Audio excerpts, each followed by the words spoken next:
April 9th, 1943. RAF Duxford Airfield, Cambridgeshire, England. A low fog clung to the grass as the first light of dawn crept across the English countryside. Mechanics moved like shadows between rows of aircraft, Spitfires, Hurricanes, and among them something different. Sleeker, sharper, new. The sound of a V-12 engine broke the morning calm, a deep, throaty rumble that promised speed but carried an edge of uncertainty. Standing on the tarmac, Captain Don Blakesley of the 4th Fighter Group squinted at the unfamiliar silhouette before him. The North American P-51 Mustang. To some, it was a marvel of engineering, a fighter born from desperation and innovation. To others, it was a gamble. Too experimental, the skeptics said. Too fragile. Too American. Blakesley circled the aircraft, running a gloved hand along the polished aluminum fuselage. The Mustang's nose was long and narrow, its laminar flow wings nearly seamless, designed to cut through the air with minimal drag. On paper, it could outrun anything the Luftwaffe had. But paper doesn't bleed, and theory doesn't survive combat. Nearby, Lieutenant Charles Chuck Yeager, a young pilot with the 357th Fighter Group, watched as the ground crew fueled the new planes. "They say it's fast," Yeager muttered, but so was the last one before it fell apart at altitude. At that moment, no one knew that the P-51 would one day dominate the skies over Europe, escorting bombers deep into Germany and turning the tide of the air war. All they knew was that it was untested and untrusted. The early Mustangs had been built not for the U.S. Army Air Forces, but for the British. Designed in just 117 days by North American Aviation, the first models carried the Allison V-1710 engine, reliable at low altitude but starved of power above 15,000 feet, a death sentence in a dogfight. Pilots who took them up early in the war called them death traps. Engines cut out mid-climb, oil pressure dropped without warning, controls stiffened at high speeds. And when German Messerschmitts appeared overhead, the Mustangs could barely reach them. But something about the frame, the shape, the balance, was different. It wanted to fly fast. Engineers and pilots alike could feel it. The potential was there, buried beneath the wrong engine. As Blakesley climbed into the cockpit, the smell of fuel and oil filled his lungs.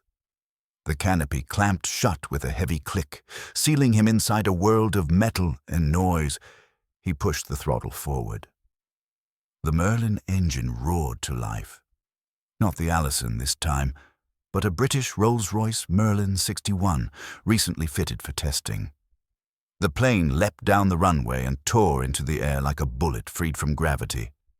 At 10,000 feet, Blakesley rolled the Mustang onto its side, feeling the smooth responsiveness of its controls.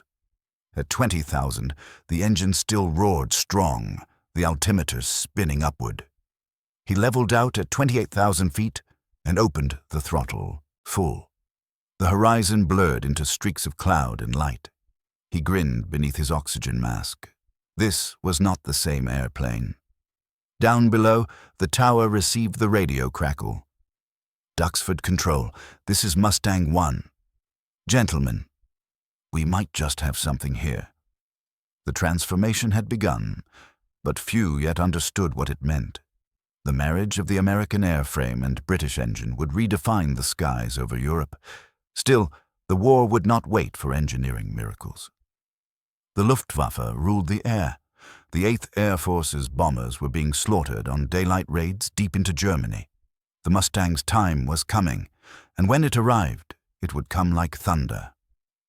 December 13th, 1943, over Bremen, Germany. 25,000 feet.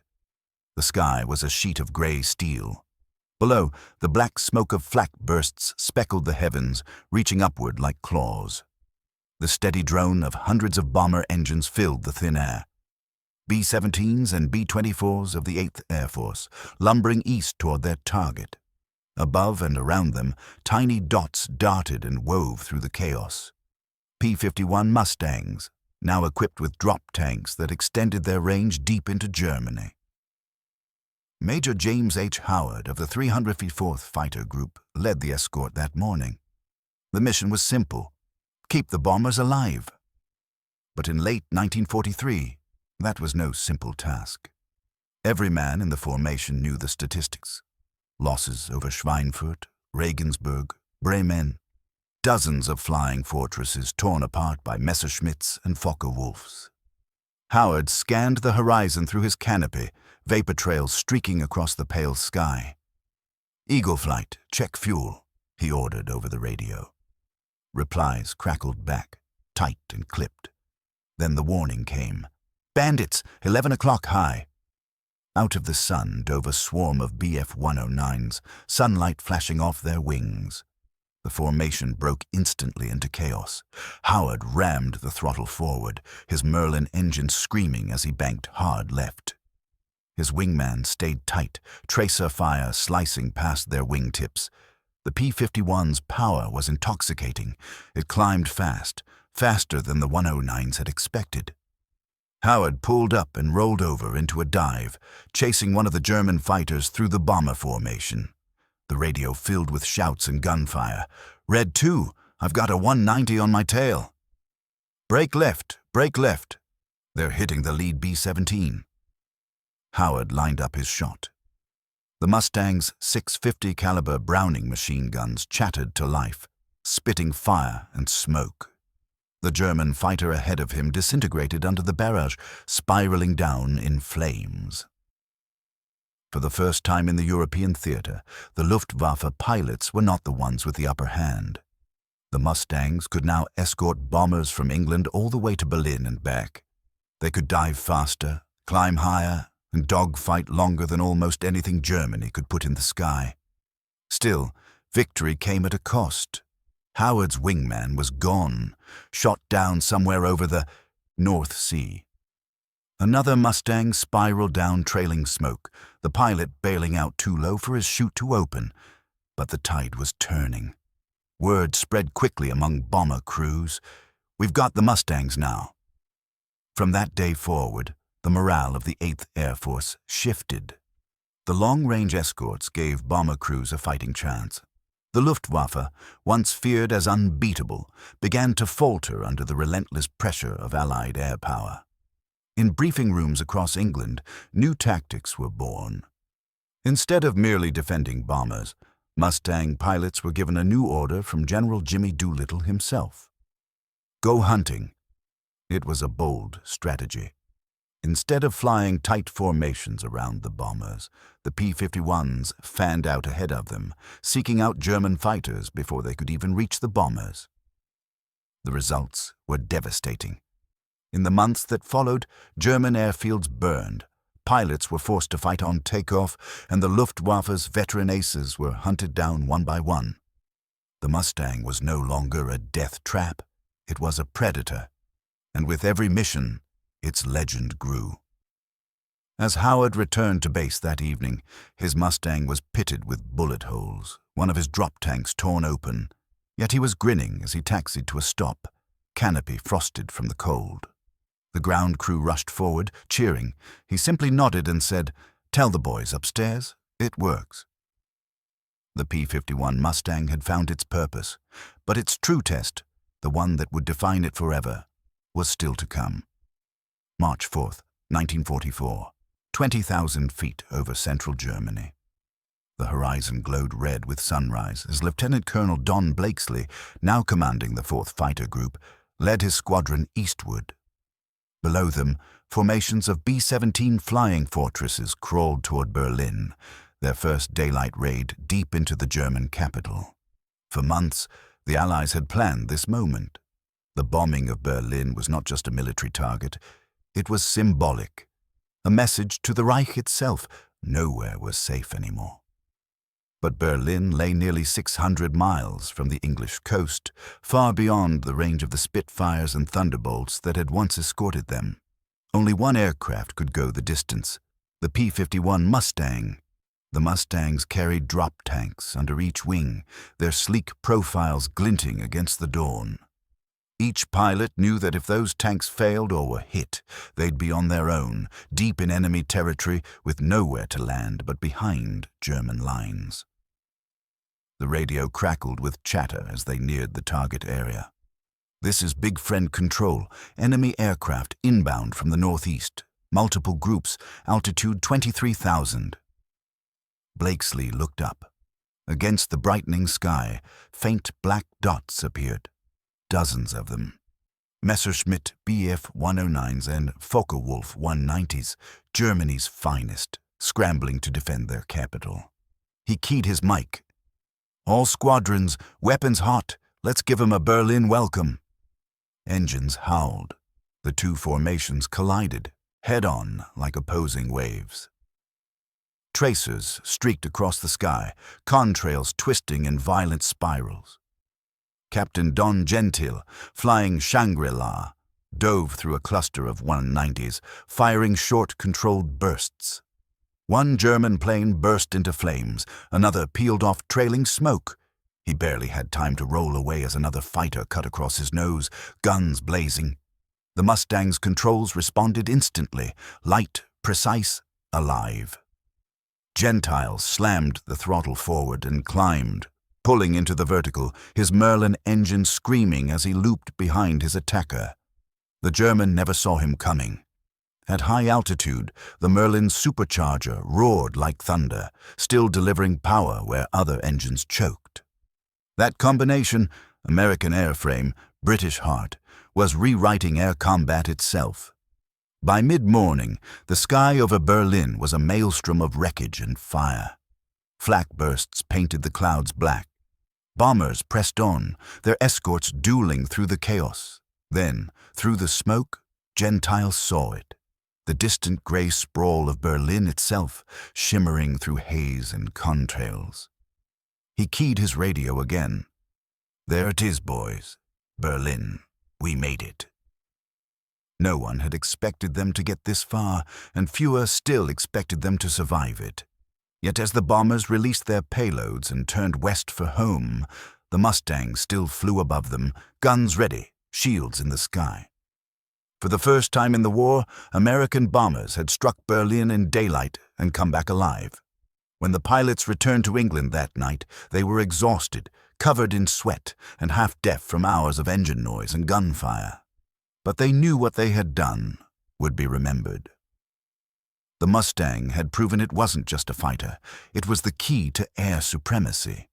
The Luftwaffe, once dominant and confident, was crumbling. Its fuel was dwindling, its aces were dead or grounded, and its new recruits were barely trained before being thrown into the inferno. Back at Duxford, Blakesley stood by his Mustang as mechanics patched the bullet holes and wiped soot from the wings. He lit a cigarette and exhaled slowly. "Death trap," he muttered with a smirk. "Hell of a death trap."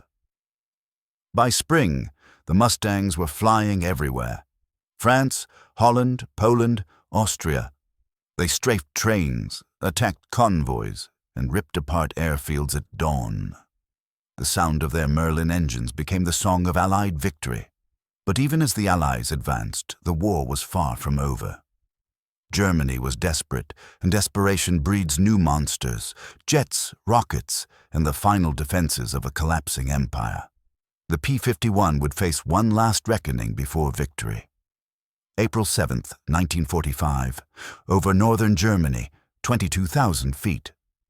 The war was almost over, but no one in the cockpit dared believe it. Below, the land was scarred and broken, towns reduced to rubble, rivers choked with wreckage. Above, the air was thin, cold, and alive with tension. Major George Preddy, now one of the highest scoring American aces in Europe, led his 352nd Fighter Group, the famed blue-nosed bastards of Bodny, on another bomber escort deep into the dying Reich. His P-51, Cripes a Mighty, gleamed silver in the morning sun. "Blue leader to all flights," Preddy's voice crackled through the radio. "Eyes sharp. Berlin's a ghost, but Jerry's still got teeth." Those teeth came in the form of something new. The Messerschmitt Me-262, the world's first operational jet fighter. Sleek, fast, and deadly, the 262 could outrun anything in the sky. But it was fragile during takeoff and landing. That's where the Mustangs hunted it. As the bombers droned eastward, a glint of sunlight caught Preddy's eye, two silver shapes rising fast from below. "There, 2 o'clock low," he called. The shapes streaked past the formation at incredible speed, leaving faint trails of heat. "Jets!" someone shouted. "They're jets!" The Me-262s blasted through the bomber stream, cannons blazing. A B-17 exploded in midair, fragments tumbling downward like confetti of death. Preddy shoved his throttle forward. The Merlin roared in protest as the Mustang dove after the jets. He knew he couldn't match their speed, but he didn't have to. He just had to catch them when they slowed. "Blue flight, follow me. Cut them off near Brandenburg." The Mustangs spread out, sweeping low over the treetops as the jets began their landing approach. In the distance, Preddy spotted a narrow airstrip lined with smoking craters. The Me-262s descended, slowing as they dropped their landing gear.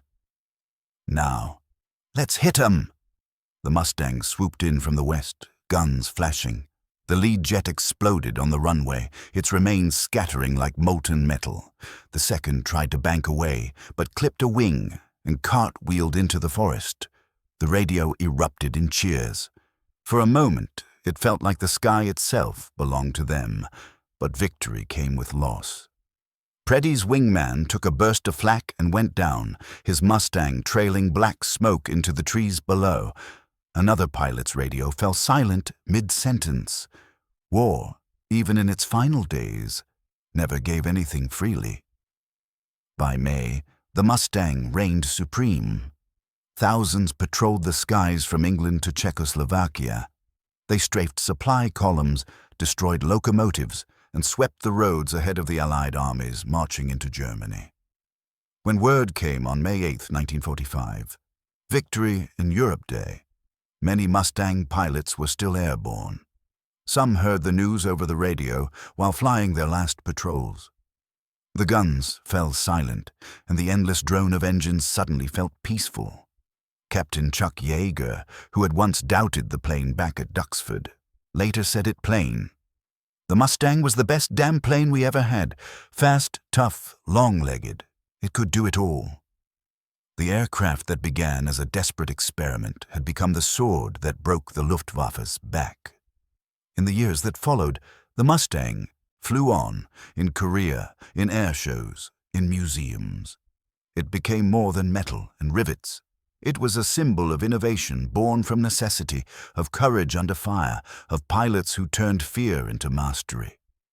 On the quiet airfields of England, where the fog still rolls across the grass at dawn, you can almost hear it still, the echo of a Merlin engine climbing skyward, the ghost of a silver fighter carving through the clouds.